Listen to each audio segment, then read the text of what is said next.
warahmatullahi wabarakatuh. Waalaikumsalam warahmatullahi wabarakatuh.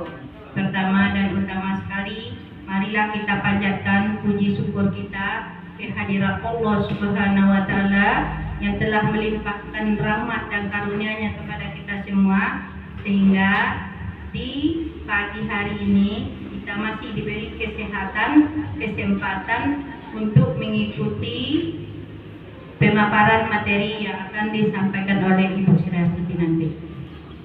Selawat bering salam marilah kita kirimkan kepada Nabi besar kita Muhammad Sallallahu Alaihi Wasallam yang mengucapkan Allahumma sholli ala Sayyidina Muhammad wa ala ali Sayyidina Muhammad. Mudah-mudahan dengan seringnya kita berselawat mendapat syafaatnya di yaumil mahsyar nanti. Amin amin ya rabbal alamin. Baiklah, di sini saya akan menyampaikan tertib acara yang akan kita lalui pada saat sekarang ini. Yang pertama yaitu pembukaan dari protokol yang sudah dianggap berlalu. Yang kedua nanti pembacaan doa yang akan disampaikan oleh salah seorang bapak kita. Dan yang ketiganya nanti yaitunya paparan materi yang akan disampaikan oleh Ibu Siti. Sebelum kita masuki acara selanjutnya, alangkah baiknya kita membaca Ibu Al-Quran dulu, yaitunya membaca Al-Fatihah.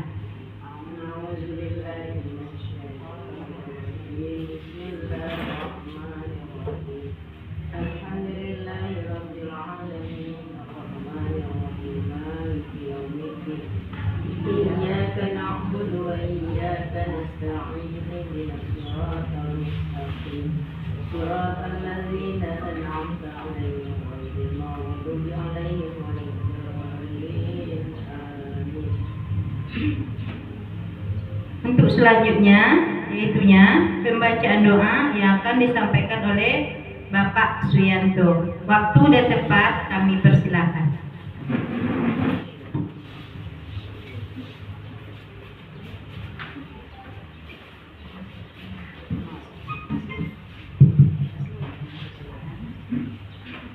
Bismillahirrahmanirrahim.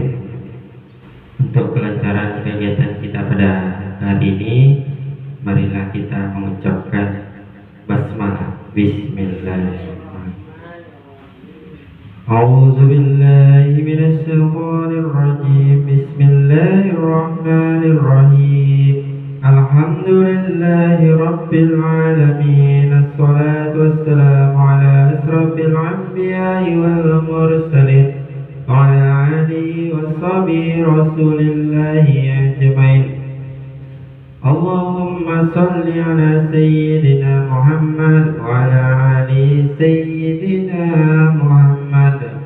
Allahumma ighfir lana dhunubana wa liwalidayna warhamhuma kama rabbayani shaghira wal jami'il muslimina wal muslimat wal mu'minina wal mu'minat al-ahya'ihim minhum wal amwat birahmatika ya arhamar rahimin.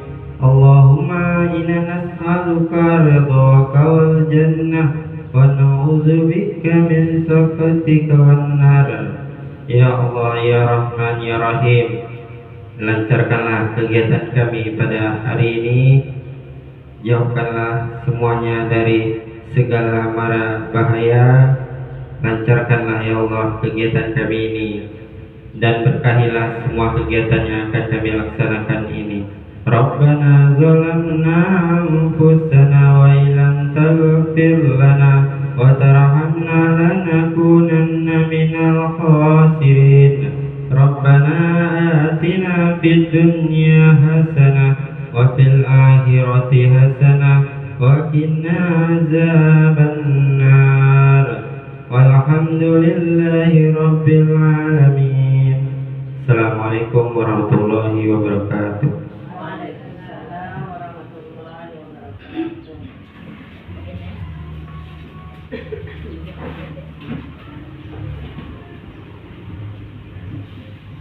Terima kasih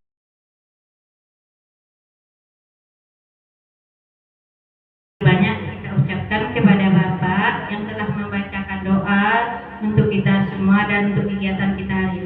Mudah-mudahan doa yang dikirimkan tadi diijabah oleh Allah Subhanahu wa taala. Amin. Untuk selanjutnya kita akan masuki acara inti, yaitunya paparan materi oleh Ibu Sri Hastuti. Kepada Ibu kami persilakan dengan waktu yang selebar-lebarnya.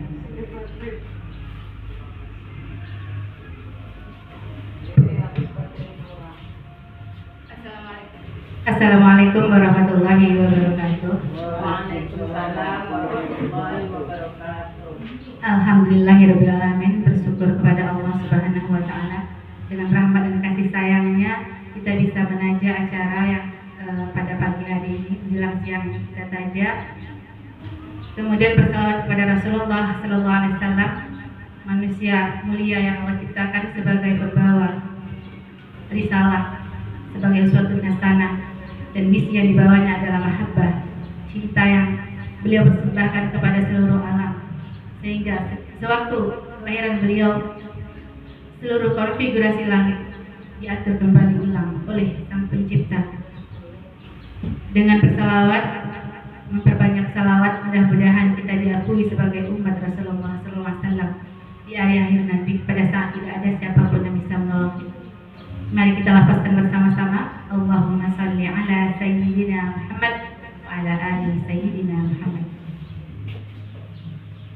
Yang terhormat Ibu Kepala SDN 06 Ujung Batu, yang terhormat ibu-ibu serta staf TU, karyawan SDN 06 Ujung Batu yang berbahagia. Berterima kasih sekali rasanya saya pada pagi hari ini atas sempatnya atau senggangnya waktu yang sudah Ibu berikan kepada saya untuk memberikan paparan aksi nyata saya tentang modul 1.4, yaitu diseminasi budaya positif. Saya Sri, CGP Angkatan 10 Kabupaten Rokan-Hulu, izinkan saya untuk berbagi ilmu saya di sini. Satu modul telah kami lewati, modul dari 1.1 sampai 1.4. Alhamdulillah sekarang sudah masuki modul 2.1. Inilah yang saya alami selama menjadi anggota pada pendidikan guru penggerak, tertuang dalam karya nyata atau aksi nyata saya ingin berbagi praktik baik kepada Bapak Ibu semuanya, agar kita sama-sama mengalami, karena kita adalah pembelajar, kita adalah pengajar dan kita pembelajar sepanjang hayat Bapak Ibu. Nah, ini diseminasi budaya positif. Kita ini asing dengan istilah ini, tetapi tidak asing kalau kita sudah tahu. Diseminasi ini adalah pemaparan budaya positif. Budaya positif itu termasuk budaya-budaya yang akan kita tularkan kepada anak-anak kita, dan selama ini sebenarnya sudah kita tularkan Bapak Ibu. Misalnya kesantunan itu budaya positif, seperti bersalaman. Ini sudah kita lekatkan kepada anak-anak kita jauh-jauh hari sebelum adanya kurikulum Merdeka ya Bu Dena. Nah, apa saja budaya positif di sini akan saya paparkan nanti Ibu-ibu, kita lihat bersama. Sebelumnya ada pengantar, yaitu konsep pendidikan menurut Ki Hajar Dewantara, Bapak Pendidikan Nasional kita, yaitu melibatkan pengakuan akan pentingnya budaya dan lingkungan positif di sekolah yang menempatkan murid sebagai fokus utama, bukan guru. Ingat Bapak Ibu, kita ini adalah penuntun, bukan penuntut. Selama ini saya sendiri pribadi masih banyak menuntut kepada anak-anak didik kita, padahal kita adalah penghamba kepada murid. Penghamba di sini bukan kita menyembah ya Bapak Ibu. Kita ini adalah guru yang seharusnya tahu seperti apa keinginan pembelajaran bagi murid-murid kita. Karena generasi sekarang ini mereka tidak ingin lagi seperti yang monoton.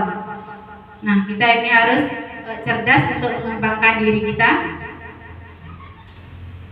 mengikuti alur perkembangan zaman. Kalau tidak, kita akan terlindas atau tergilas olehnya.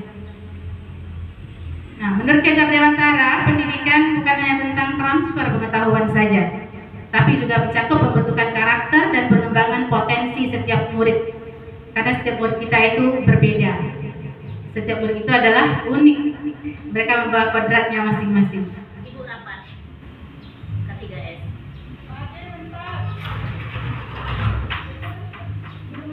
Kita itu adalah guru yang aturannya atau selayaknya menuntun mereka tumbuh seperti bulir padi yang ditanam pada lahan. Kitalah petaninya. Sementara bulir padi adalah anak-anak didik kita. Bulir padi itu akan tumbuh di tempat manapun tanahnya. Walaupun dia tanah itu kering atau tidak dirawat oleh petani, dia akan tumbuh seperti apa adanya. Tumbuh sebagaimana dia padi. Padi tidak akan tumbuh menjadi jagung. Nah, padi ini tadi akan kita rawat Bapak Ibu. Padi ini di lahannya adalah sekolah dan kita adalah petaninya. Kita yang memberikan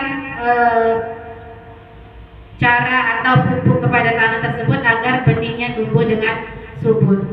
Kalau tidak, dia akan tumbuh juga, tetapi tidak selayaknya.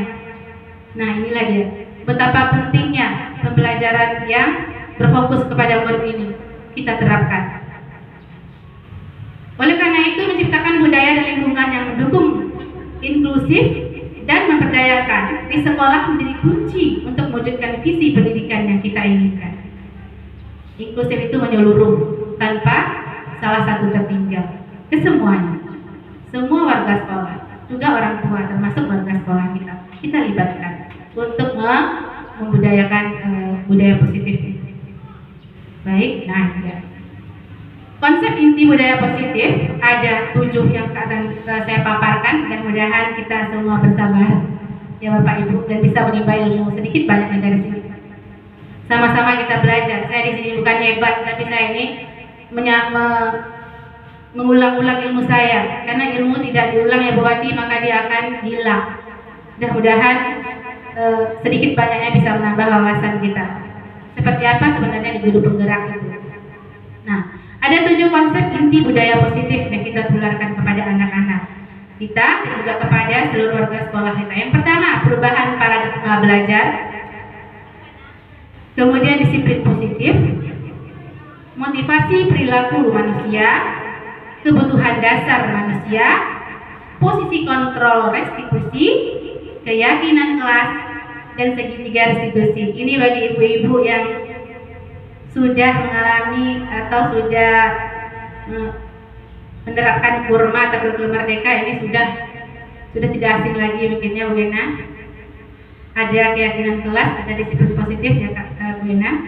Nah, kita lihat apa-apa saja yang dimaksud dengan ketujuh konsep inti budaya positif tersebut. Nah, ini dia. Perubahan paradigma belajar. Paradigma ada yang tahu Bapak Ibu? Paradigma itu kira-kira menurut kitanya adalah kepercayaan seseorang untuk melaksanakan sesuatu. Nah, ya. Berubahlah paradigma belajar kita selama ini menjadi pembaharuan. Seperti apa? Pembelajaran dengan paradigma baru merupakan pembelajaran yang dirancang berdasarkan prinsip pembelajaran berdiferensiasi, sehingga peserta didik belajar sesuai kebutuhannya berdasarkan tahap perkembangan sesuai teori psikologi modern untuk mewujudkan profil pelajar Pancasila. Nah, pelajar Pancasila itu ada 6 ya Bu Ena. Yang pertama yaitu beriman. Profil pelajar Pancasila itu ada 6. Yang pertama, sesuai dengan ini nanti ditanya perubahan paradigma belajar kita. Beriman, berakhlak, beriman bertakwa kepada Tuhan Yang Maha Esa, dan berakhlak mulia. Kemudian berkebinekaan global, bergotong royong. Keempat yaitu kreatif. Kelima, bernalar kritis. Yang terakhir adalah mandiri. Inilah diharapkan dari anak-anak kita nantinya. Ini adalah profil pelajar Pancasila. Ada miskonsepsi tentang teori kontrol. Ini dia. Miskonsepsi itu apa? Miskonsepsi itu adalah pernyataan atau kesalahan yang kita pikirkan selama ini tentang teori kontrol kepada anak-anak murid kita. Silakan Bu Neni. Yang pertama, ilusi guru mengontrol murid.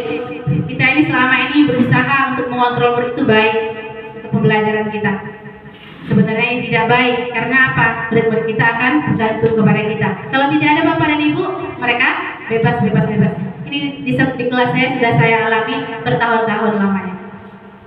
Bapak ibu, untuk menerapkan teori kontrol ini tidaklah sebentar, memerlukan waktu yang lama, karena memasukkan kebiasaan atau habit kepada anak-anak kita. Habit menjadi kebiasaan kepada anak-anak kita.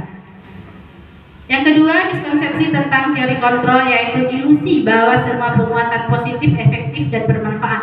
Tidak semua penguatan positif itu efektif dan bermanfaat. Kenapa kira-kira?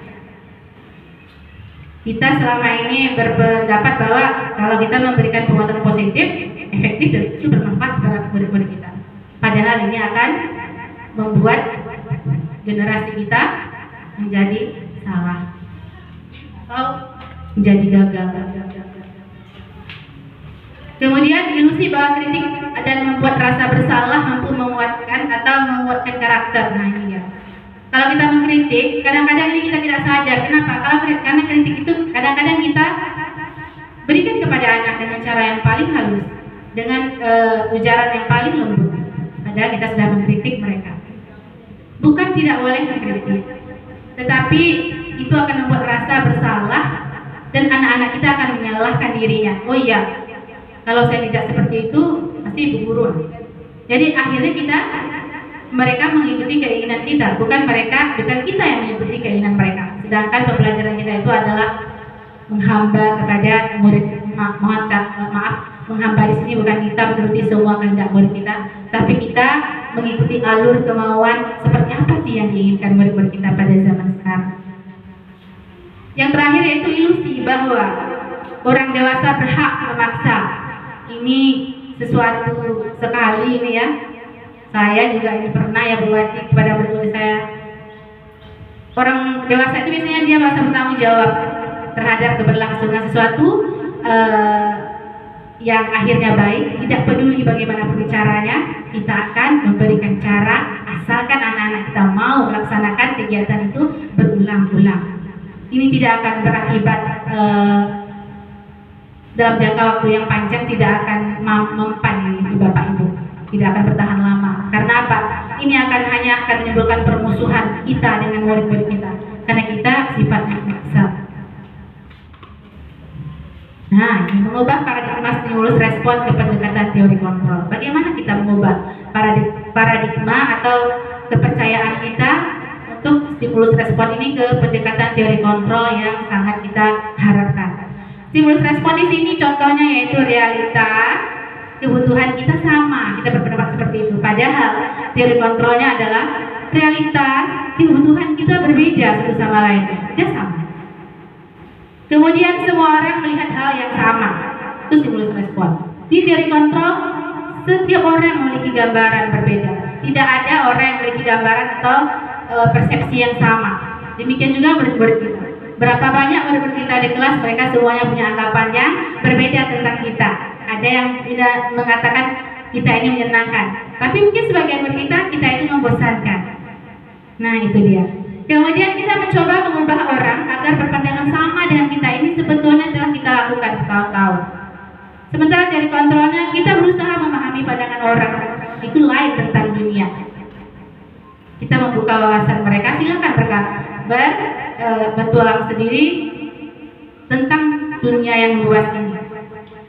Kemudian perilaku buruk dilihat sebagai suatu kesalahan di stimulus respon. Sedangkan teori kontrolnya adalah semua perilaku memiliki tujuan. Tidak ada perilaku salah dari murid-murid kita itu yang tidak memiliki tujuan. Walaupun itu salah, tapi dia pasti punya alasan untuk kesalahannya. Makanya di sini nanti ada segitiga restitusi Bapak Ibu. Kalau setiap orang itu pernah melakukan kesalahan, itu wajar. Kemudian stimulus responnya yaitu perilaku buruk dilihat sebagai suatu kesalahan. Sementara pada teori kontrol semua hanya Anda yang bisa, semua perilaku memiliki tujuan. Ini sudah tadi ya Bapak Ibu. Yang berikutnya yaitu untuk stimulus responnya, orang lain bisa mengontrol Nah ini pendapat kita ya kan. Sementara teori kontrolnya sebenarnya hanya kita yang bisa mengontrol diri saya. Hanya kita bisa mengontrol diri kita. Murid-murid kita akan melakukan apa yang kita inginkan kalau mereka mau. Makanya ada beberapa orang murid kita berikan pembelajaran, tapi kita juga masuk. Sebenarnya apa yang salahnya? Kita salahkan mereka. Padahal belum tentu kesalahan itu ada pada anak-anak. Nah ini dia Bu. Kemudian di stimulus responnya saya bisa mengontrol orang lain. Sementara di teori kontrol, Anda tidak bisa mengontrol orang lain, sekalipun itu murid, sekalipun kita tidak bisa mengontrol mereka. Kita hanya bisa membuat mereka terbiasa. Dan ini ada unsur ekstrinsik, nanti aku ada unsur intrinsik. Unsur intrinsik inilah yang kita harapkan dari murid-murid kita. Berikut, di stimulus responnya pemaksaan ada pada saat rujukan gagal. Nah ini dia Bu. Kita atur biasanya ini Bu ya, kita paksa murid-murid kita. Kalau kita sudah gagal membujuk, ya kan? Nah ini kan ini saya sendiri yang mengalami buat ini. Akhirnya saya memaksa mereka.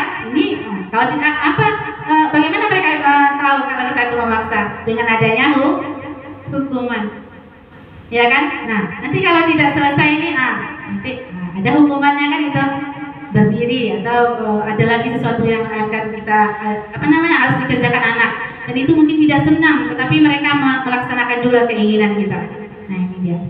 Yang terakhir yaitu stimulus responnya model berpikir menang dan kalah. Sementara dari kontrol berpikir itu menang, tidak ada yang kalah. Karena semuanya bisa kita bicarakan.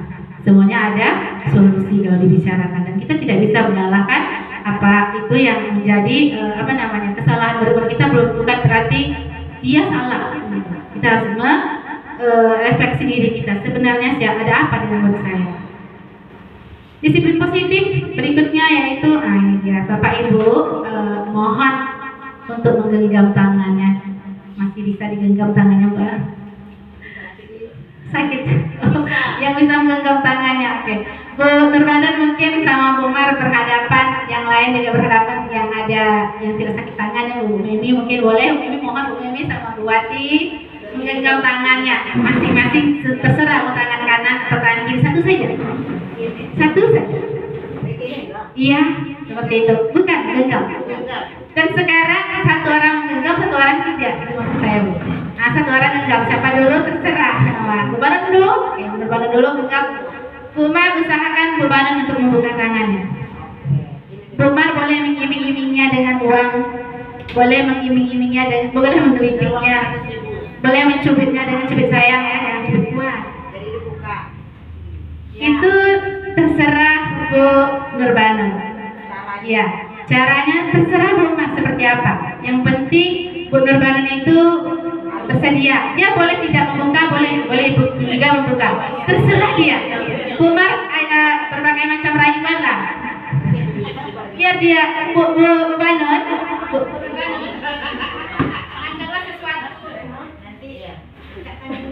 Anggaplah sesuatu yang Ibu genggam itu sudah sangat berharga sekali. Berharga. Jadi Ibu harus mempertahankan, harus mikir berulang-ulang kali untuk membukanya kepada seseorang.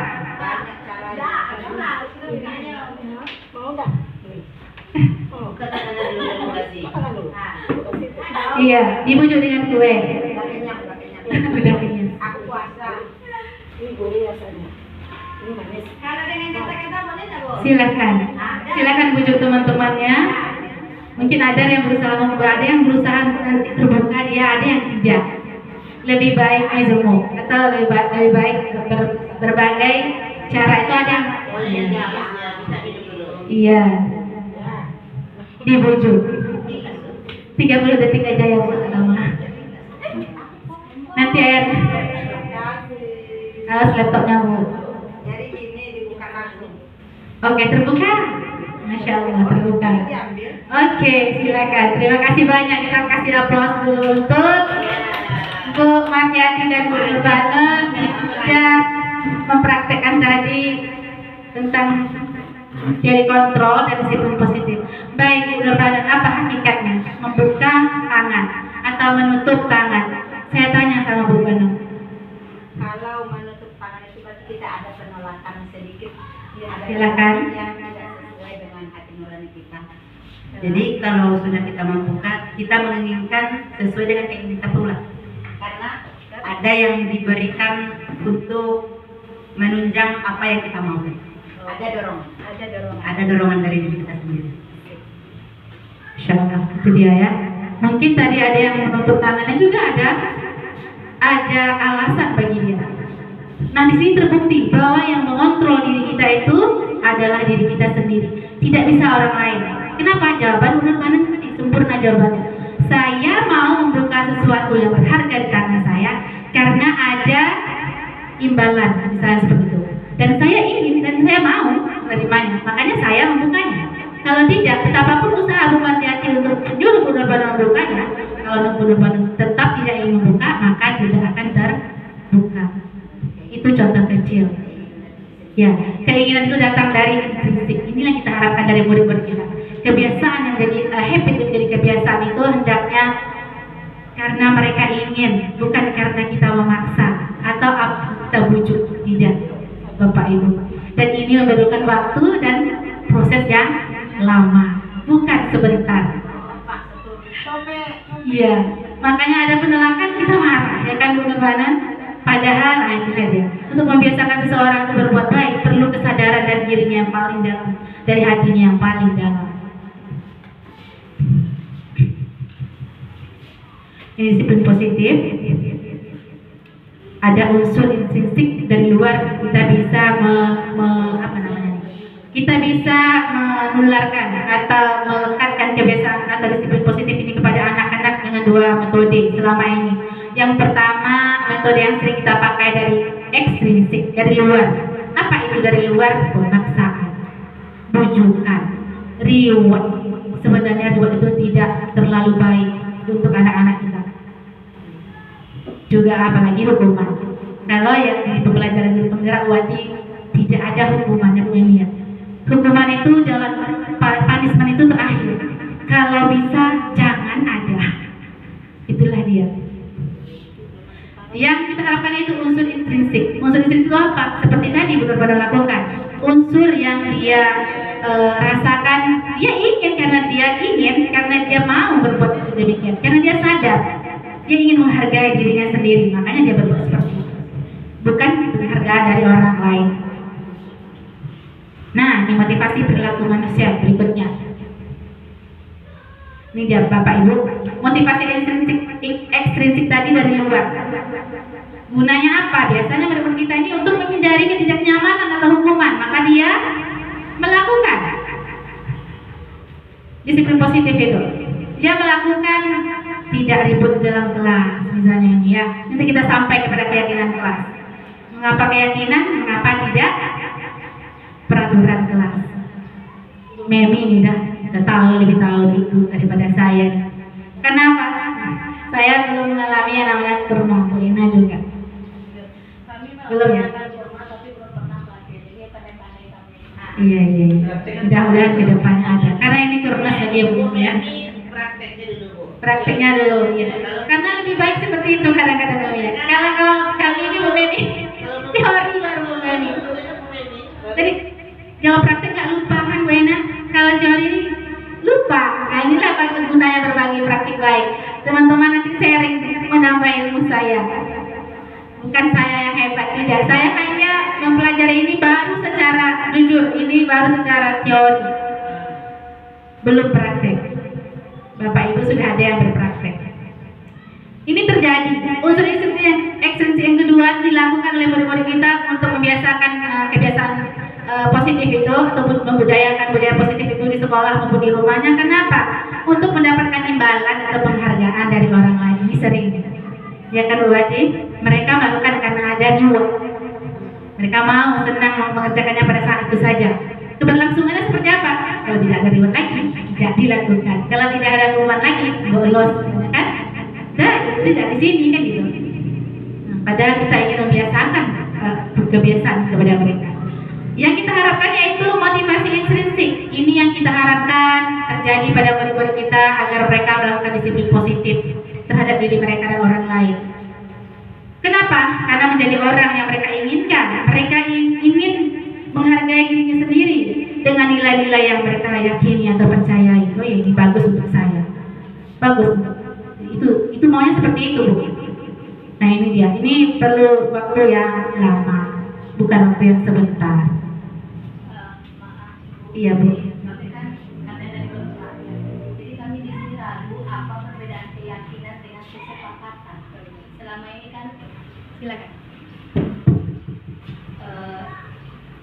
biasanya kita kan di kelas ada peraturan kelas. Nah, sekarang di kurikulum Merdeka kita punya keyakinan atau kesepakatan. Jadi kami di sini ragu. Pertama kami buat keyakinan namanya. Terus ada dengar bukan keyakinan, kesepakatan. Jadi sekarang apa perbedaan keyakinan dengan kesepakatan? Apakah sama atau berbeda? Sementara cara kami mengambil kesepakatan kelas itu sama angkanya dengan keyakinan kelas. Itu dari murid. Jadi apa perbedaannya? Apakah sama? Itu pertanyaan. Terima kasih banyak Bu Mimi. Mungkin nanti kita akan selesai di sini, saya simpan dulu atau langsung menjawab mungkin ini. Oke, baik. Nanti lupa. Nanti kita sampai kepada keyakinan atau kesepakatan kelas. Sebenarnya yang saya pelajari Bu Mimi, ini Bu Mimi mungkin sudah mengalami. Nah, ini enaknya dengan sharing dengan orang yang mengalaminya, Bu kita belum. Yang Bu Maryanti, Bu Nurmana kita belum. Nah, beliau sudah mempraktekkan di kelasnya. Yang ditanyakannya adalah kesepakatan atau keyakinan, kan gitu ya. Apa bedanya? Menurut saya kesepakatan dan keyakinan itu sama Bu Mimi. Yang berbeda itu peraturan. Karena kan biasanya kan kalau kami nih Bu Mimi masih memajang nih. Nah, tata tertib peserta didik itu kan sama dengan peraturan, ya Bu, peraturan. Peraturan berbeda dengan keyakinan atau kesepakatan. Kenapa? Keyakinan itu hal yang dipercayai olehnya, yang akan dijalankan oleh murid kita sendiri. Sama dengan kesepakatan. Mengapa? Untuk mengambil keyakinan kelas kita bermufakat dulu. Jadi intinya apa? Sama. Kesepakatan dan keyakinan itu sama-sama kita jalankan dari murid dan guru. Kemudian kita cantumkan menjadi keyakinan kelas kita atau kesepakatan kelas kita. Demikian yang saya tahu Bu Mimi. Mohon maaf nanti kalau ada mungkin dari Bu Ena ada penambahannya. Penambahan aja Ya, silakan. Kita sharing. Kalau menurut saya dari kesepakatan dapatlah keyakinan. Setelah kita yakin, kita laksanakan. Itu menurut saya keyakinan kelas itu. Kan kita sepakati dulu apa yang mau kita sepakati. Setelah kesepakatan ada, kita yakin bahwa itu yakin kita akan kita laksanakan. Barulah dia akan laksana. Itu menurut keyakinan dan pikiran saya. Baik, terima kasih sekali Bu Ena. Nih gawat keduanya. Kami belum mengalaminya, walaupun kita sudah membuat, tetapi tata tertib itu biasanya ada demikian dari guru saja. Nah tadi menambahkan keyakinan itu didapati dari kesepakatan. Kita bermufakat dulu, bersepakat dulu, mengambil kata mufakat dulu, kemudian baru terbentuk keyakinan yang akan kita laksanakan bersama-sama. Baik itu di kelas, mudah-mudahan nanti di sekolah kita ya Bu Ina ya Bu Mimi ya. Nah ini dia, ini gunanya kita berbagi. Bu, jadi Ya. untuk di dalam kelas kita berarti bunyinya kesepakatan kelas lagi Bu. Kesepakat keyakinan ya Bu. Keyakinan. Kalau saya membuat Bu Mimi yang kemarin nanti ada keyakinan kelas. Pertama saya buat keyakinan, kemudian bukan lagi kesepakatan. Jadi karena belum pernah pelatihan, belum ada apa-apa, ini meraba-raba kemarin itu. Jadi pertama buat keyakinan, kayaknya apa ya gitu. Akhirnya diganti jadi kesepakatan kelas ya. Iya. Bersepakat kita dulu baru kita meyakini sesuatu hal yang menurut kita bisa kita laksanakan dan sesuai untuk kita laksanakan. Tak mungkin kan kalau keyakinan kelas kita misalnya seperti ini, sudah ke kelas kita ya Bapak Ibu kita melompat tidak apa-apa. Misalnya tidak sesuai untuk sekolah kita atau kelas kita. Misalnya seperti ini, kami guru dan murid, seperti itu bunyinya Bu Mimi mungkin boleh lain nanti ya. Kami guru dan murid bersepakat untuk sholat. Misalnya kami kelas 6 nih sholat zuhur bersama di musola. cocok kira-kira itu buat cocok dia kalau sekolahnya punya musola. Kalau tidak, ya tidak mungkin itu kita jadikan kesepakatan yang akan kita yakini dari keyakinan kelas kita. Nah,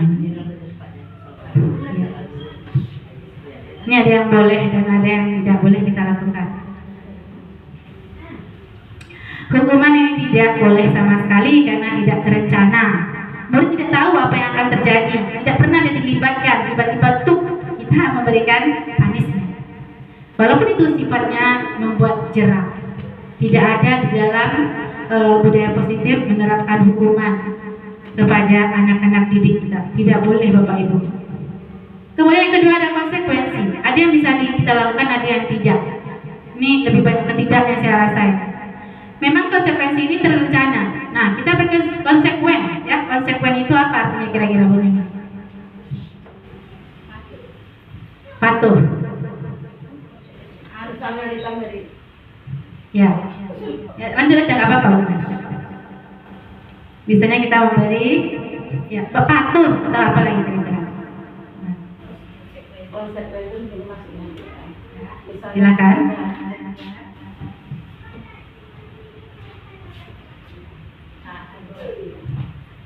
Baiklah, ini masuk konsekuen di sini. Misalnya kita udah membuat peraturan pada anak-anak, bagi anak yang misalnya ini contohnya, bagi anak yang tidak mengerjakan PR 3 kali berturut-turut misalnya kan, nah, anak nanti disuruh misalnya menulis 1 lembar sebanyak 1 lembar gitu. Terus pas 3 kali dia tidak mengerjakan, kita harus konsekuen dengan apa yang kita terapkan tersebut.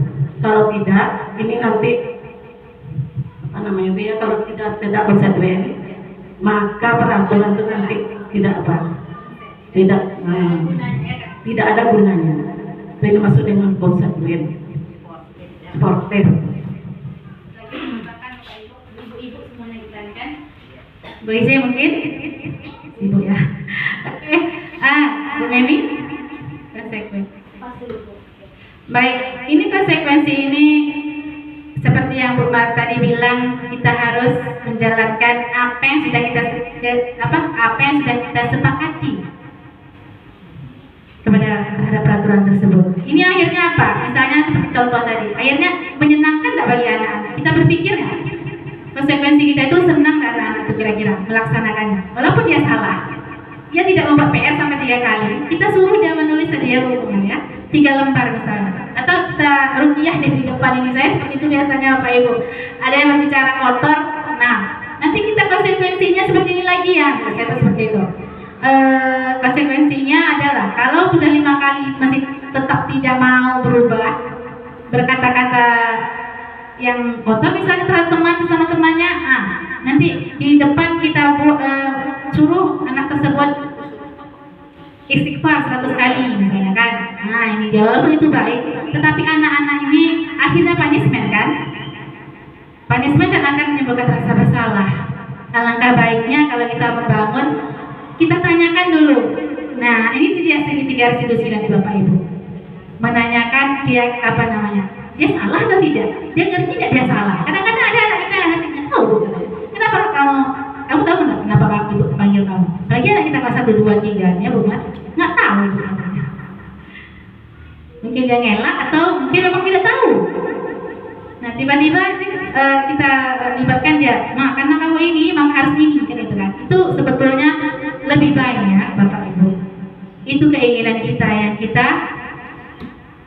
terapkan kepada anak. Kita tidak pernah tanya, nah kamu salah kan? Bilang, iya Bu saya salah. Kamu melanggar kesepakatan kelas kan? Iya. Kesepakatan kelas yang mana yang kamu langgar? Anak akan mengatakannya karena dia membuat. Maka dia tahu kesepakatan kelas yang keberapa yang dilanggarnya. Mungkin penghargaan kepada orang lain, ya kan? Mungkin ketertiban kelas yang dilanggarnya dia akan menyebutkan. Dan kita lagi tawarkan apa kira-kira agar kamu berubah. Nah, apa yang bisa kamu lakukan agar kamu berubah? Nah, jadi tawarkan kepada anak-anak biar unsur intrinsik anak itu ada. Kenapa? kalau dia yang meminta sendiri, maka dia akan bertanggung jawab. Itu harapan kita untuk menerapkan budaya positif Bapak Ibu. Nanti di institusi ini bagus, yaitu proses menciptakan kondisi bagi murid untuk memperbaiki kesalahan. Proses yang kolaboratif, kita berkolaborasi dengan mereka, mengajarkan murid untuk mencari solusi untuk permasalahannya sendiri. Silakan. Ya, silakan Ustaz. Ini sedikit masalah konsekuensi tadi. Kebetulan ini juga terjadi pada kelas saya sendiri. Kemarin ketika anak kelas 3A ada salah satu anak saya, sudah berulang kali saya tegur. Nah, ini peringatan terakhir kali untuk kamu ya. Kalau kamu buat juga lagi membuli teman, berkata jorok apa segala macamnya, orang tua kamu kok panggil lagi. Dah, peringatan itu terakhir kali. Iya Bu, janji, iya janji Bu. Ternyata ada kemarin itu datang orang tuanya mengatakan anaknya dibully. Nah, terus konsekuensi saya, karena saya sudah pernah mengingatkan sama dia, kalau kamu buat juga lagi, kamu dilaporkan ke kepala sekolah. Dia ada janji. Maka saya terapkan konsekuensi tersebut. Karena kalau tidak saya terapkan, itu cuma tak ibuku aja. Memang saya katakan cuma dari kepala sekolah. Nah, jadi konsekuensi kita buat itu seharusnya memang diterapkan. Kalau tidak, anak itu tidak kami mau apa yang nilai apa yang kita katakan. Itu kalau menurut saya, ya Bu.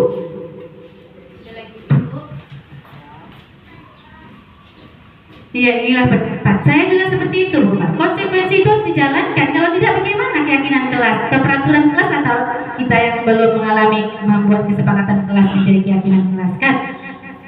Konsekuensi itu harus dijalankan. Kalau tidak, untuk apa gunanya keyakinan kelas, kan gitu, Bu Mar? Iya, benar sekali. Betul, berarti keyakinan kelas itu kita buat bersama anak, dibayani ya. Iya benar, Bu. Wah, luar biasa sekali, Masya Allah. Iya, Bu. Nanti ada, ya. Nah, kita lagi mau tahu ajaran, berarti itu kita buat dulu apa sama anak. Bagus sekali kalau menjelang tahun ajaran itu. Dan ini akan kita ulang-ulang nanti pada saat kita belajar, Bu. Biar mereka mengerti, biar mereka tahu. Karena visi itu sebetulnya seperti itu, Pak. Kita ulang lagi, bahasanya pendek aja, singkat, jelas. Bisa anak-anak itu, bisa mereka ingat. Kan dari mereka untuk kita, kan itu untuk mereka. Itu kita jalankan bersama-sama. Itu termasuk guru, Pak. Biasanya kan kita nggak tahu visi kita atau keyakinan kelas kita. Tengok dulu apa yang iya, Bu. Betul. Sekarang sama anak. Bersama anak, berkolaborasi dengan anak. Nanti caranya terserah Bapak Ibu semua. Ada yang pakai kertas yang kecil-kecil itu, ini, iya origami katanya. Kayak bisa ditempel seperti kemarin. Apa namanya tuh? Sticky note. Kok voice note begini? Sticky note. Nah, sticky note ini bisa saya membawa pulang, tinggal di ada tuh saya lakukan, karena di pendidikan guru penggerak biasanya kami seperti itu, menyalurkan aspirasi kami tulis, mentempel. Mungkin kita kita ini diajari untuk mengajari, untuk membelajarkan anak kita seperti apa sebenarnya pembelajaran yang menerapkan disiplin positif itu. Nah, Bapak tadi bilang belum puas teman-teman, ya kan? Kalau konsekuensi itu harus dijalankan, iya betul. Keyakinan kelas itu juga harus ada konsekuensinya ya Bu Memi ya. Cuman Bu Mar, bedanya di sini, konsekuensi itu bukan datang dari kita saja.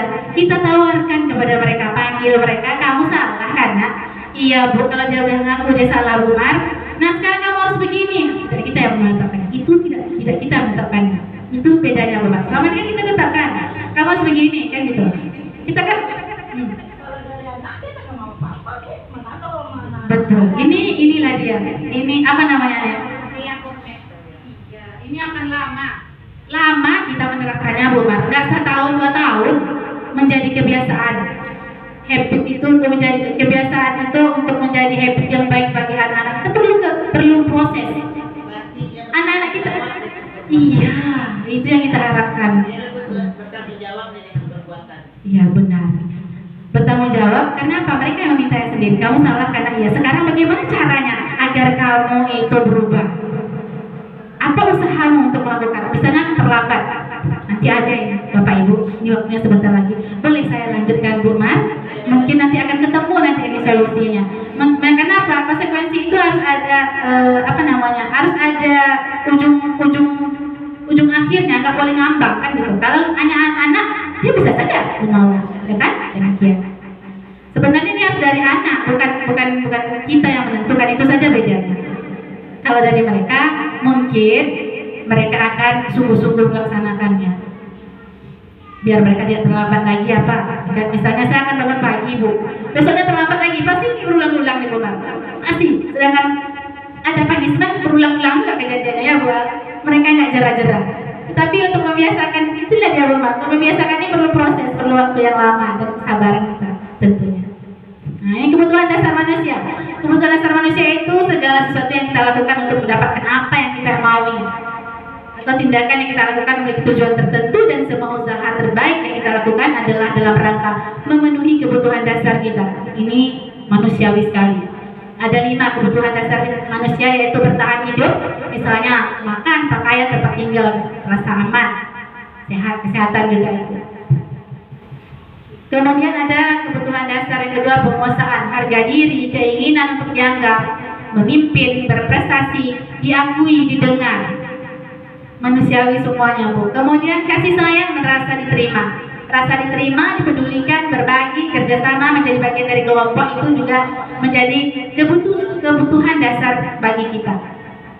Kemudian kebebasan lagi. Ini ingat Bapak Ibu, anak-anak kita juga perlu kebebasan, mandiri. Kebebasan di sini maksudnya ada tentu poinnya, tidak bebasnya ya.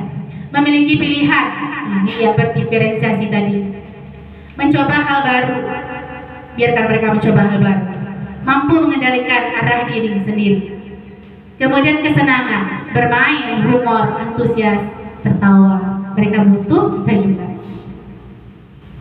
Ini dia posisi kontrol kita yang sering kita lakukan. Ada 5 posisi kontrol restitusi kita sebagai pendidik. Restitusi itu adalah proses peserta didik untuk memperbaiki kesalahan mereka. Nah, di sini ada kita sebagai penghukum, guru sebagai penghukum, ini sering kita lakukan Bapak Ibu. Kemudian ada pemantau dia.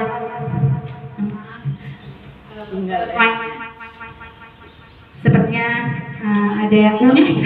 Ini pemantau ya. Ya, guru itu memonitor terus muridnya. Ini kelemahannya apa? Pada saat kita tidak memonitor, mereka akan berbuat semuanya lagi, tidak membiasakan dirinya lagi kepada kebiasaan positif.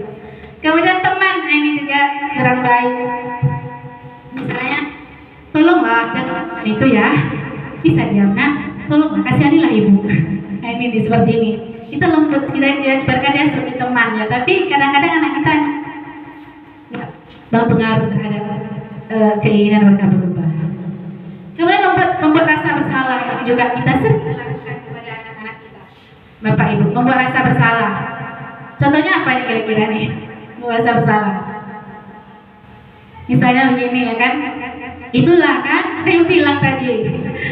Ya, coba kamu tidak datang terlambat. Coba kamu belajar semalam, tentu hasilnya akan baik. Dan mereka akan merasa bersalah terus seumur hidupnya. Itulah dia ya. Yang berubah tidak juga. Kemudian yang bagus itu apa? Posisi kontrol guru sebagai manajer. Ini manajer ya Bu. Manajer itu seperti segitiga restitusi tadi. Ada kesalahan anak, kita mau manajer mereka. Pasti sebenarnya berubah gitu. Memang sulit dua. Rasanya nggak akan tercapai dalam waktu yang sebentar. Ini tidak silsilah menjadi. Tapi ini adalah proses bertahun-tahun mungkin baru kita bisa. Tapi kebiasaan kita untuk menghukum, menjadi pemantau, menjadi teman, menjadi pembuat rasa bersalah, pelan-pelan mulai kita hilangkan. Ya Bapak Ibu setuju ya? Kita akan jadi manajer saja untuk anak-anak kita, biar mereka yakin menghargai diri mereka sendiri dengan apa yang mereka perbuat, dan apa kira-kira konsekuensinya. Ini dia konsekuensi dari yang mereka inginkan, bukan yang kita inginkan. Tentu saja dengan manajer kita. Kalau dia sudah jelengnya ya kita, maksudnya lain-lain arah, sudah berguyon, nah kita luruskan lagi kan yang dilanggarnya itu kesepakatan loh, jadi tidak bermain-main. Nah, Ini contoh penerapan 5 posisi kontrol guru. Kasusnya siswa terlambat datang ke sekolah ini di rumah, ketemu di sini nanti. Kita sering sebagai penghukum, apa kata kita kepada mereka? Hormat bendera 1 jam, kan itu. Atau 15 menit juga sana, kamu hormat bendera. Terlambat terus, katanya. Misalnya udah 3 kali ini atau 4 kali ya. Ini tidak boleh kita lakukan. Ya Bapak Ibu, tidak boleh sebenarnya.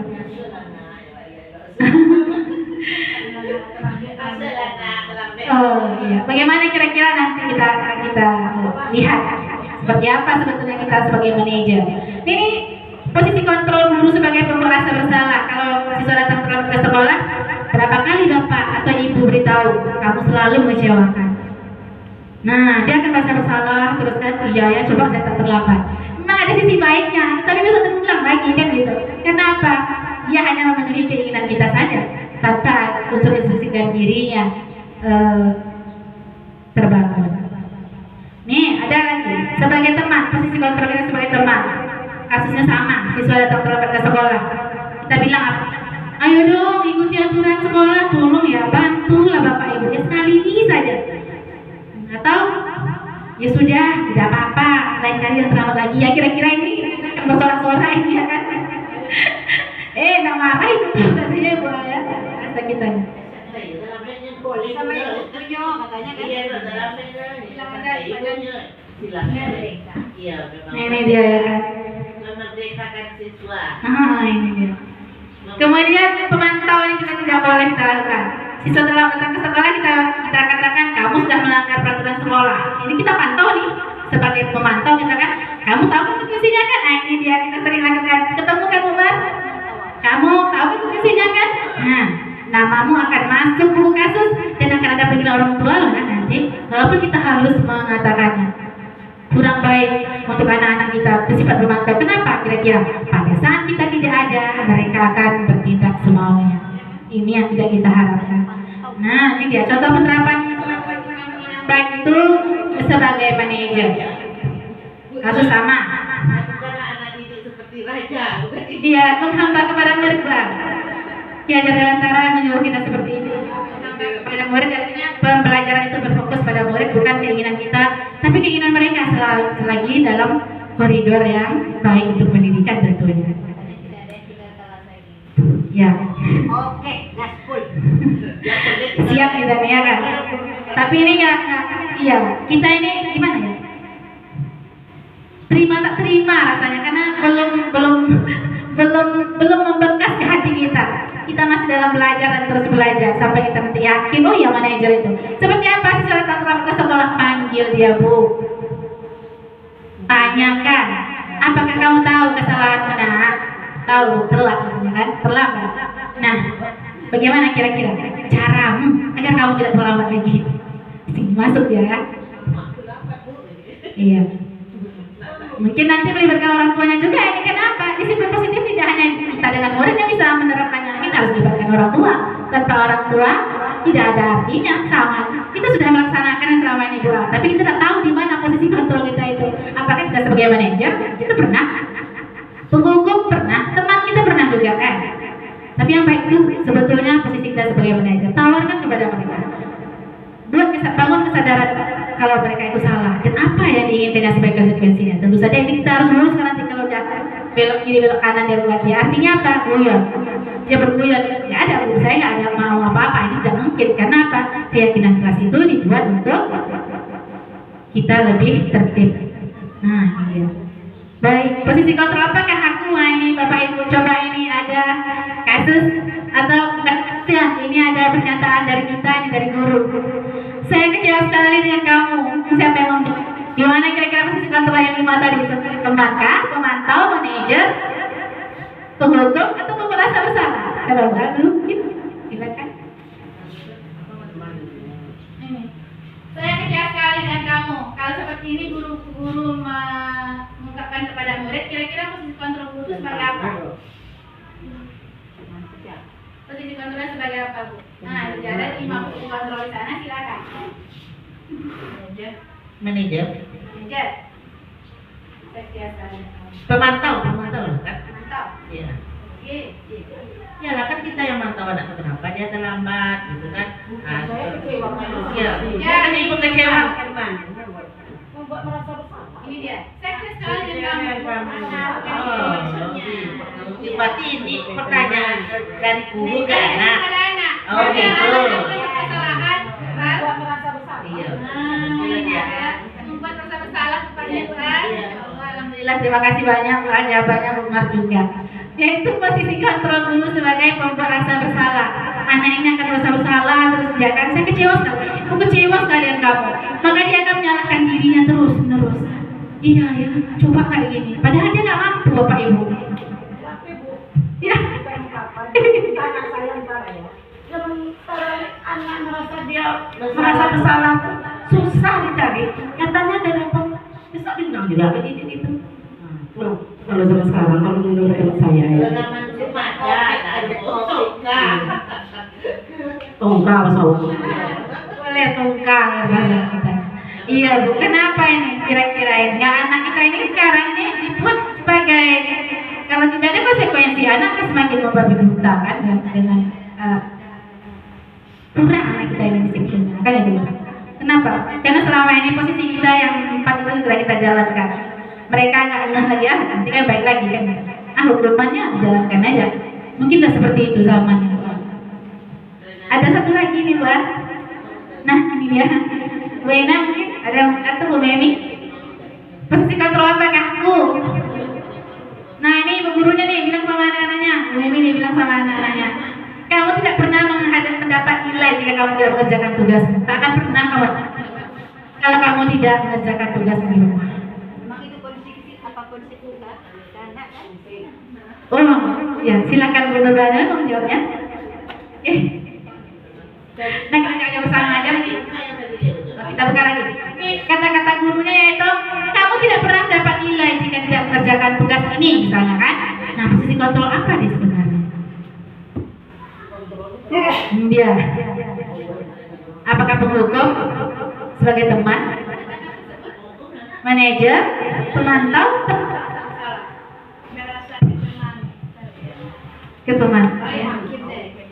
kepemantau Ada nilai dia hukum kalau ada aku jawabannya. sebagai penghukum. Karena tak ada nilai kata guru dan cuma dia kan. Iya. Kita balik lagi ke pertanyaan. Ini sudah ya. Kamu tidak pernah mendapat nilai jika tidak mengerjakan atau tidak mengerjakan PR di rumah. Nah, ini kita pemantau. Iya. Karena kita memang tahu Ya. Kita berusaha. Ya ini Benan. Silakan Ben. Kalau menurut saya, ininya perginya mungkin menurut pendapat saya ya, perginya ke pemantau. Kenapa? Di sini ada, kamu tidak pernah mendapat nilai jika tidak mengerjakan tugas. Karena kita ada buktinya. Setiap ada tugas dia tidak ada. Berarti kita pantau dari situ. Jadi saya berprinsip atau pemikiran saya perginya ke pemantau. Itu aja Bu. Terima kasih Bu Ena. Iya, dari kata-katanya ada Bu Al, dari kata-katanya. Kamu tidak pernah mendapat nilai jika tidak mengerjakan tugas. Kita tidak memberikan hukuman, hanya kata-kata saja. Kita memantau mereka. Kita berusaha mengontrol mereka biar mereka mengerjakan tugas. Kalau tidak dapat nilai kan itu. Kita belum memberikan nilai yang buruk Bu. Nilai itu belum. Iya. Tetapi dia tidak akan dapat nilai kalau seperti ini terus kan kita. Ya. Iya, kata-katanya saja, tidak kepada nilai. Nah ini keyakinan kelas nih Bapak Ibu. Samakah peraturan kelas dengan keyakinan kelas? Ini tadi Bu Mimi beda tadi sedikit ya, dia samakah bukan peraturan tadi, keyakinan dengan kesepakatan kelas. Kalau sini samakah peraturan ini berbeda sekali. Kenapa? Kalau ada peraturan, imbasnya atau ujung akhirnya adalah hukuman atau konsekuensi dari hukuman. Kalau dia keyakinan kelas, ini saya kemarin berusaha pakai sticky note. Sebenarnya ini ada jawabannya.